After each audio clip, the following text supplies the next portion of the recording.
Wolfgang Van Halen was born into a legacy too loud to ignore, the son of one of the greatest guitarists in rock history, yet his story was never about trying to become his father. While the world watched Eddie Van Halen redefine music with explosive riffs and unmatched innovation, Wolfgang grew up seeing a very different side of him, not just a guitar god, but a deeply passionate, imperfect, and loving father who never once pushed his son to follow in his footsteps.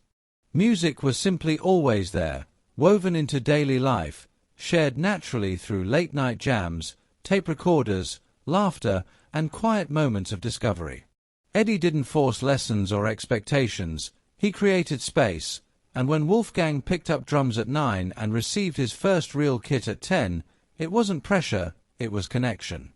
Over time, Wolfgang taught himself guitar, bass, piano, and songwriting, not to chase the Van Halen name, but because music felt like home.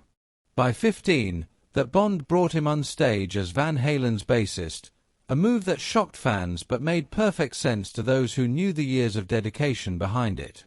Touring together wasn't about legacy or headlines, it was a father and son sharing the most meaningful language they knew, especially as Eddie's health quietly declined. Behind the scenes, Eddie battled addiction, anxiety, and cancer, pushing himself relentlessly while Wolfgang stood beside him, witnessing both brilliance and pain. Eddie's perfectionism fueled innovation that changed guitar forever, from tapping techniques to the Frankenstrat, from redefining solos to creating the iconic Beat It moment, yet that same fire also burned him, straining relationships and his own body. Still, as a father, Eddie was present, vulnerable, and deeply proud, even through his struggles.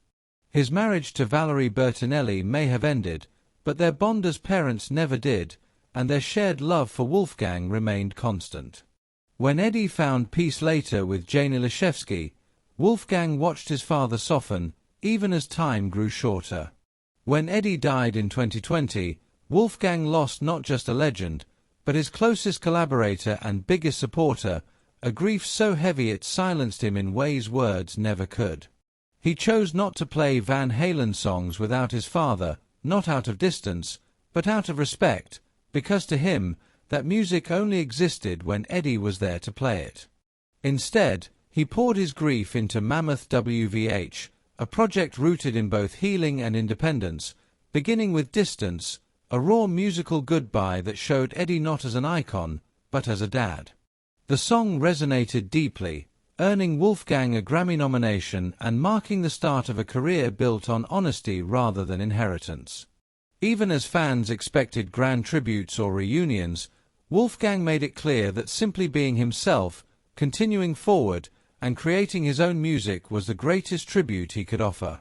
Carrying the Van Halen name has brought pressure, misinterpretation, and constant comparison, but through it all, Wolfgang has stayed grounded, supported by family, guided by his uncle Alex, and strengthened by the lessons his father left behind.